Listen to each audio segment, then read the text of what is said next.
ఈరోజు mother Teresa colony పరిస్థితి మేము అధికారులకి ప్రభుత్వానికి విజ్ఞప్తి చేస్తున్నాం. అయ్యా 15 సంవత్సరాల కిందట మాకు మదర్ తెరీసా కాలనీ ఏర్పాటు చేయడం జరిగింది. అది ఒక పోరాటం వల్ల మేము మదర్ తెరీసా కాలనీని సాధించుకున్నాం. 200 మంది ఎస్సీ ఎస్టీలకు సంబంధించిన కుటుంబాలు ఇక్కడ పట్టాలు ఇవ్వడం జరిగింది. దాంట్లో 50-60 మంది కుటుంబాలు ఇక్కడ జీవనం చేస్తున్నారు. ఈ జీవనం చేసే క్రమంలో మాకు రోడ్డు లేదయా, మదర్ తెరీసా కాలనీకి మెయిన్ రోడ్డు నుండి రావడానికి రోడ్డు లేదయా, ఈ రోడ్డును ఏర్పాటు చేయమని చెప్పేసి మేము 15 సంవత్సరాల నుండి ఒక శాంతియుత పందాలో ప్రభుత్వానికి అధికారులకు విజ్ఞప్తి చేయడం జరిగింది. అప్పుడు పట్టాలు ఇచ్చిన టైంలో కాలనీ ఏర్పాటు చేసుకునే టైంలో రైల్వే రోడ్డు ఒకటి ఉండే, ఆ రైల్వే రోడ్డును ఉపయోగించుకుంటూ మేము కాలనీ నిర్మాణాలు చేపట్టినాం. ఇప్పుడు రైల్వే వాళ్ళు వాళ్ళకున్న పరిస్థితులను బట్టి రైల్వే వాళ్ళు వాళ్ళ రోడ్డులో అబ్జెక్షన్ చేయడం మొదలుపెట్టారు. వాళ్ళకు ప్రాబ్లం ఉంది అని చెప్పేసి కాలనీ వాసులను ఆటంకపరుస్తూ ఆ రోడ్డుకు 2 ఇనుప స్తంభాలు వేసి రోడ్డును క్లోజ్ చేసే పరిస్థితి ఏర్పడినది. ఇప్పుడు ఇక్కడ జీవనం చేస్తున్న 50 మంది కుటుంబాల పరిస్థితి మెయిన్ రోడ్డుకు రావాలంటే ప్రత్యామ్నాయ రోడ్డే లేని పరిస్థితి. అటు చూస్తే పొలాలు, రైతులు ఒప్పుకుంటే పరిస్థితి కాదు, ఇటు చూస్తే రైల్వే స్థలం. మరి 50 కుటుంబాల పరిస్థితి ఏ విధంగా రోడ్డుకు రావాలి, ఏ విధంగా వాళ్ళు జీవన శైలి గడపాలో ప్రశ్నార్థకంగా మారింది. ఏదన్నా ఇబ్బంది జరిగి హాస్పిటల్ పోవాలన్నా పోలేని పరిస్థితులలో కాలనీ వాసులు ఉన్నారు. మేము అధికారులకు ఒకటే విజ్ఞప్తి చేస్తున్నాం. గతంలో అనేక పర్యాయాలు అధికారుల దృష్టికి మా సమస్యను తీసుకుపోయినాం. ఇక్కడ బలవంతం మీద మేము కలెక్టర్లను కూడా ఈ మదర్ తెరీసా కాలనీకి 2 సార్లు కలెక్టర్లను కూడా ఇక్కడికి తీసుకురావడం జరిగింది. సిద్ధార్థ జైన్ మనకు ప్రకాశం జిల్లాకు సిద్ధార్థ జైన్ జేసీగా ఉన్నాడో అప్పటి నుండి మేము ఈ పోరాటాన్ని నడుపుతున్నాం. కొన్ని 10ల సంఖ్యలో కలెక్టర్లు ట్రాన్స్ఫర్ అవుతున్నారే తప్ప మా సమస్య ఎక్కడ వేసిన గొంగలి అక్కల్లాగానే ఉంది.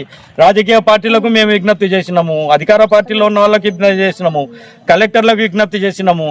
మేము మా సమస్య పరిష్కారం అంటే మేము ఏ మార్గంని తీసుకోవాలనో అర్థం కాని పరిస్థితుల్లో ఈరోజు మదర్ తెరీసా కాలనీ వాసులు ఉన్నారని చెప్పేసి మేము ప్రభుత్వానికి అధికారులకు విజ్ఞప్తి చేసుకుంటూ, అయ్యా మేము మదర్ తెరీసా కాలనీ ఒక ఎస్సీ ఎస్టీలకు సంబంధించిన కాలనీ.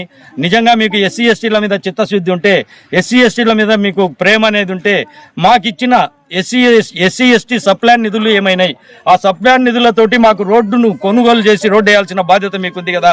రోడ్డు లేకుండా మాకు ఎందుకు కాలనీ ఇచ్చారని చెప్పేసి మేము ఈరోజు రెవెన్యూ డిపార్ట్మెంట్ను ప్రశ్నిస్తున్నాం. రోడ్డు లేకుండా మీరు ఏ విధంగా కాలనీ ఇచ్చినారంటే నిజంగా ఇక్కడ ఎస్సీ ఎస్టీ ఇల్లు మాట్లాడలేరు, వాళ్ళ ఎటో తిట్టి వెళ్ళిపోతారు అన్న నిర్లక్ష్య భావం మా మీద ఉందా అని చెప్పేసి మేము ప్రశ్నిస్తున్నాం. ఆ క్రమంలోనే మేము ఈరోజు అంటున్నాం, ఈ 200 కుటుంబాలను ఏకం చేసి 200 కుటుంబాలతో మేము రేపు మార్కాపురం జిల్లా కలెక్టర్ గారిని కలవడం జరుగుతుంది. ఖచ్చితంగా ఆ కలెక్టర్ను కలిసే సందర్భంలో గ్రీవెన్స్ సోమవారం నాడు తాడో పేడో తెలుసుకోవడానికి కూడా మేము కాలనీ వాసులుగా మేము సిద్ధపడి మార్కాపురం వెళ్తున్నాం.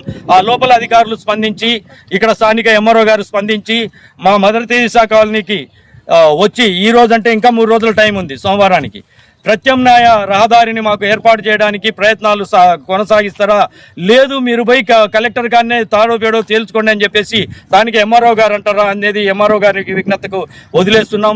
నిన్న ఇక్కడ గోడ పెడుతున్న సందర్భంలో, అడ్డుకుంటున్న సందర్భంలో మేము ఎంఆర్ఓ గారి దృష్టికి తీసుకుపోయినాం. అన్న ఇట్లా గోడ వాళ్ళు ఐరన్ రాడ్ తోటి గోడను ఆపుతున్నారు, ఖచ్చితంగా మీరు రావాలి, వాళ్ళతో మాట్లాడంటే నేనేం మాట్లాడేనా, వాళ్ళది స్థలం వాళ్ళు పెట్టుకుంటారంటారు. అంటే వాళ్ళ స్థలం వాళ్ళు పెట్టుకుంటున్నప్పుడు రెవెన్యూ వాళ్ళే కదా మాకు కాలనీ ఇచ్చింది. మరి రెవెన్యూ వాళ్ళే మా కాలనీ ఇచ్చినప్పుడు రోడ్డు చూపాల్సిన బాధ్యత రెవెన్యూకు లేదా అని చెప్పేసి మేము ఈరోజు ప్రశ్నిస్తున్నాం.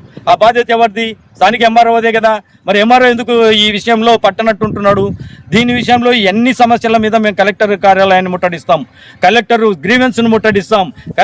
ఖచ్చితంగా ఈ కాలనీకి ఈ రోడ్డు విషయంలో శాంక్షన్ అయ్యేంత వరకు మా పోరాటం ఆగదని స్పష్టం చేస్తున్నాం.